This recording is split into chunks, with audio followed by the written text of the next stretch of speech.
Rahby Digital, haki na ukweli.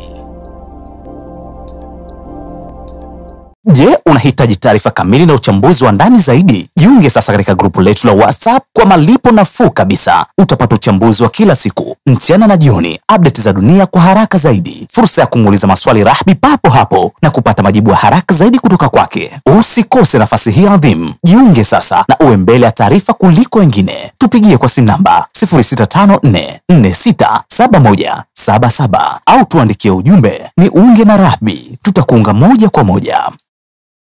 Fupi kuwa asubuhi kumekuwa na mashambulizi ya makombora ya Irani ambayo yamepiga kituo cha masuala ya cyber cha jeshi la Israeli kilichopo kule Beersheba.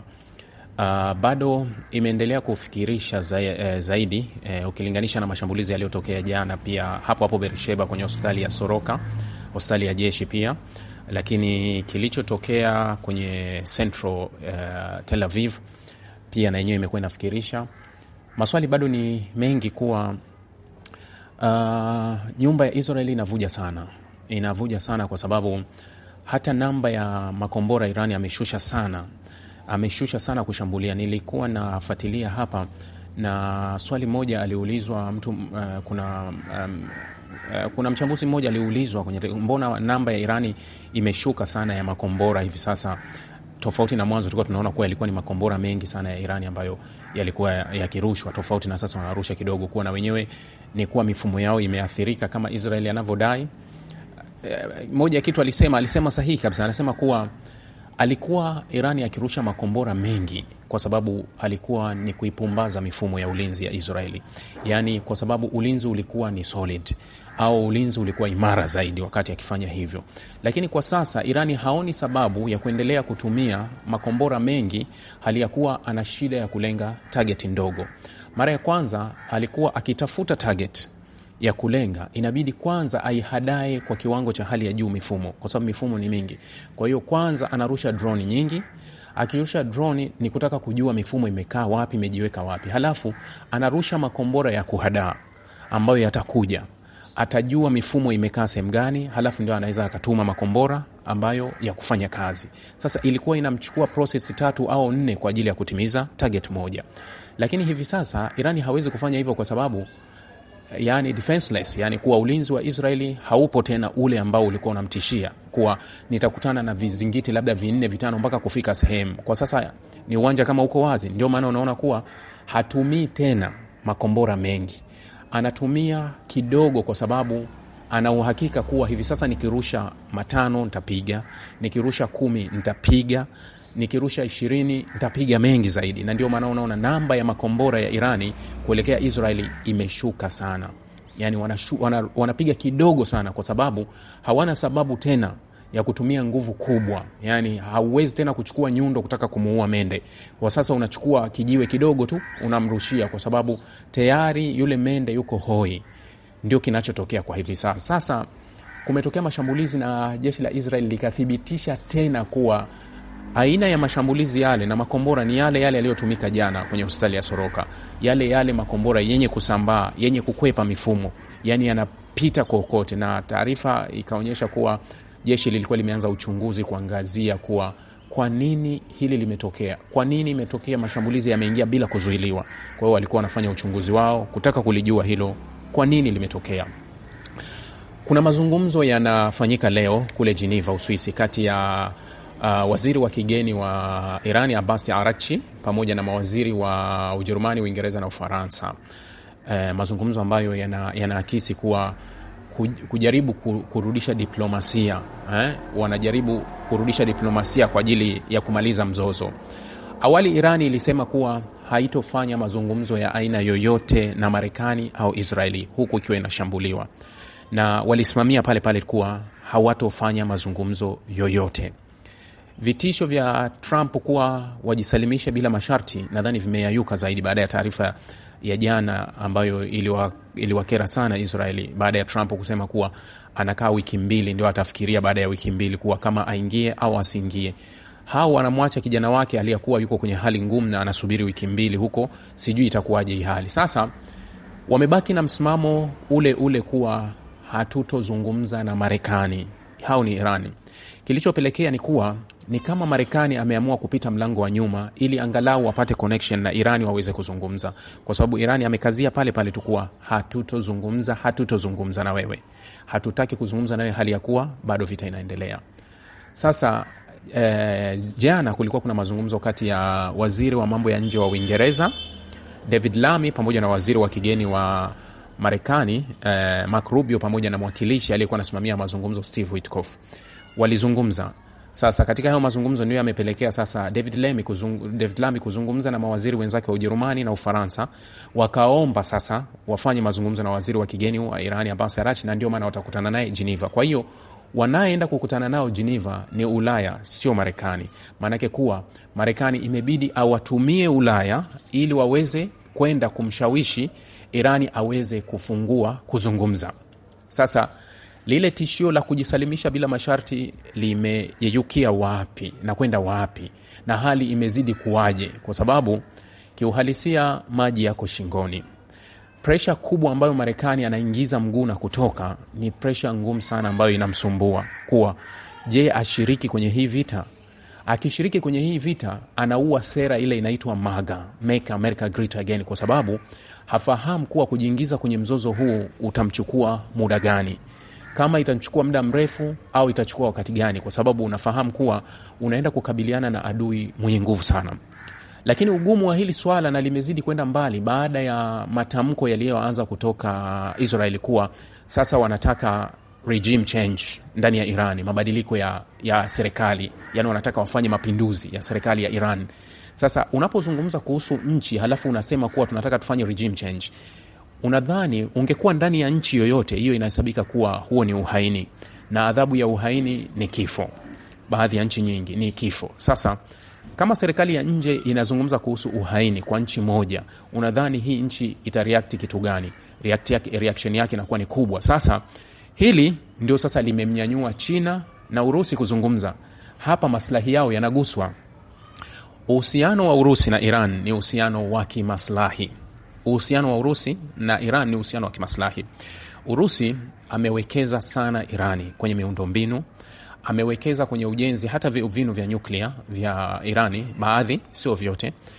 Urusi pia amekuwa akijenga baadhi ya vinu vya nyuklia, lakini Urusi amewekeza kwenye bandari za Irani hasa kwa kutazamia kuwa Irani iwe ndio lango kuu la kimkakati la biashara kwa kwenda upande wa pili wa Afrika. Iran ndio amefanya kama lango kuu. Sasa unapozungumza kuhusu regime change, yani unapobadili serikali, nilisema kuanzia awali kuwa katika udhibiti wa nyuklia Urusi anaweza akakaa upande wa magharibi kuwa kudhibiti Iran asiwe na nyuklia, ilo Urusi anaweza akakaa. Lakini unaposema kuwa anataka nibadili serikali ya Irani, Urusi anarudi upande wa serikali ya Irani, kwa sababu mnaenda kugusa maslahi yake.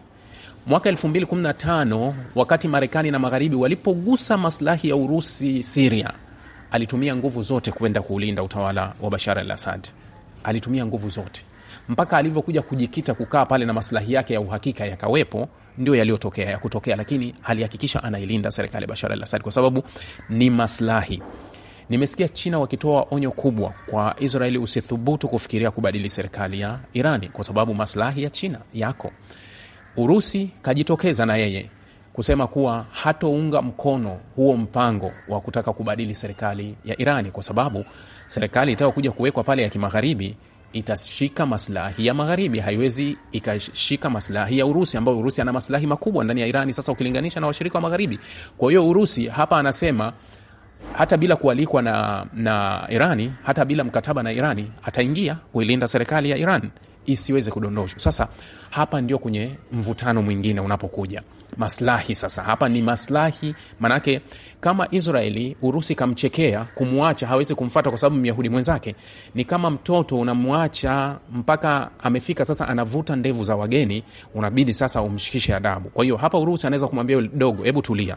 Hapa unataka kugusa kwingine. Nimekuachia sana ucheze huku, lakini huku unagusa kwingine. Kwa hiyo hili la kuzungumza kuhusu kwanza kumuua Khamenei, ambalo jana Putin alivyoulizwa swali akasema kwanza ni wazimu, ni ujinga, sitaki kujadili kitu kama hiki. Ni kitu ambacho cha hovyo na hakiwezi kutokea, na kitu ambacho kitazua vurugu zaidi kubwa. Ndio alichojibu, akasema hivyo kuwa hilo haliwezekani. Sasa kama akiguswa Irani kwa regime change, Urusi anasema hata subiri kualikwa, ataingia.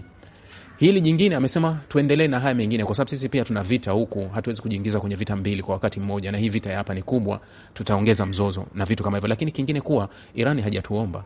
Irani angetuomba tungekwenda, hata kama hatuna mkataba naye wa kiusalama. Lakini Irani ni nchi ambayo inajitegemea, ni nchi ambayo inaamini ina uwezo, ni nchi ambayo inahisi kuwa ina mudu hiki kilichopo, na hata tishio lililopo wanalimudu. Kwa hiyo ndio maana tumeamua tuwaache. Ndio jibu lililotoka la Urusi kuwa kwa nini hamkushiriki kwenye hili. Wamesema hivyo, lakini kuna mengi ambayo unayajua, nilishayazungumza mengi. Kwa hiyo ni ushirika wa kimkakati zaidi na wa kimaslahi ndio umekuwepo duniani kwa nchi karibu zote. Sasa tusubiri kipi ambacho kinakuja kutokea. Mazungumzo yanaendelea, mazungumzo ambayo yanaweza yasibadilishe picha kamili kule ya Irani na hao, kwa sababu Ulaya always hawana amri. Israeli hawaheshimu Ulaya, Israeli anaheshimu Marekani peke yake. Sasa ni jukumu la Marekani mwenyewe kumtoa kijana wake, kama vile hivi amemwambia nitakuja baada ya wiki 2 kama ikiwezekana. Lakini kinachoendelea hivi sasa, si lazima Israeli apate ushawishi wa Marekani eti kumwambia tu kuwa bwana inabidi uache mashambulizi yake. Marekani tu alivyojiweka pembeni inatosha kwa yeye kuamua bana hapa siwezi, kwa sababu si niko defenseless kwa sasa, yani sina ulinzi. Huyo anaweza kanishambulia popote. Kama Israeli ataambiwa na Marekani kuwa dogo, toka huko, rudi huko, tufikirie upya, maana yake tumegonga mwamba, tujipange upya, labda tutamrudia mara nyingine. Yeye ataleta ujeuri, anamwambia nitakuacha, wacha wakutandike, wakutandika utajua mwenyewe utatoka, kwa sababu huyo humwezi. Mpaka sasa imeonekana umeshindwa kufanya lolote. Sasa ni uamuzi wako wewe mwenyewe, uendelee kubaki huko au utoke, tuje tujipange upya. Kwa vyovyote itavyokuwa. Sasa Ulaya hawawezi kumshawishi Israeli, lakini Israeli kwa sasa hahitaji kushawishiwa. Israeli hivi sasa anachokwepa ni aibu tu. Huenda akafuata kwa vile kuambiwa tu bwana toka huko, anaweza akasingizia kuwa nimewaheshimu washirika wangu wa magharibi, sikutaka kuwa disappoint, ndio maana nikaamua nitoke kwenye hiyo, tufanye mazungumzo. Lakini ukweli unakuwa ni vingine, kuwa lipi unalolijua wewe. Ukweli ni kuwa tumezidiwa na hatuwezi tena kwenda mbele. Hatuwezi kuleta jipya lolote katika vita ya wastani wiki moja. Hivi sasa hakuna chochote tunaweza tukakifanya. Sasa hilo linaweza ikawa jepesi sana. Nadhani kama nilivyozungumza jana, Trump huenda alitaka kumfundisha adabu Netanyahu kwa vitendo, na sasa na ile adabu imeshaingia. Mara hii akimrudisha nyuma, akimwambia hebu kaa huko tuzungumze, anaweza kazungumza bila shida yoyote. Sasa katika pitapita zangu nilikuwa nasoma makala moja imeandikwa na gazeti la Middle East Eye. Basi ile makala inaeleza kwa kina hasa kuhusu hili swala la mgogoro la Israeli na Irani, na imeandikwa na Sami Al-Riani. Ikanivutia. Unajua kawaida yangu mimi nikipata makala nzuri ambazo zinaelezea mambo hasa current ambayo tuko nayo, huwa napenda kushare na nyinyi, na nikasema nitakuja kuisoma hii makala kwa pamoja na nyinyi hapa. Tutapitia huku tukiangalia neno moja moja ambalo limetokea, ambayo tutakuwa tukijadili kupitia ndani ya makala kwa mwandishi alichokuwa amekusudia, kwa sababu makala hii inahusu hasa huu mgogoro ambao upo hapa Mashariki ya Kati.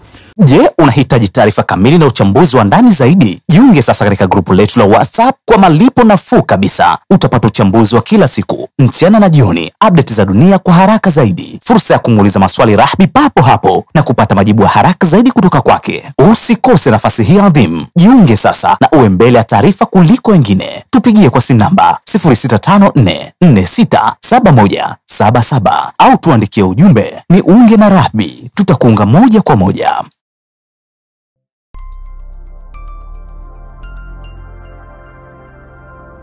Rahbi Digital, haki na ukweli.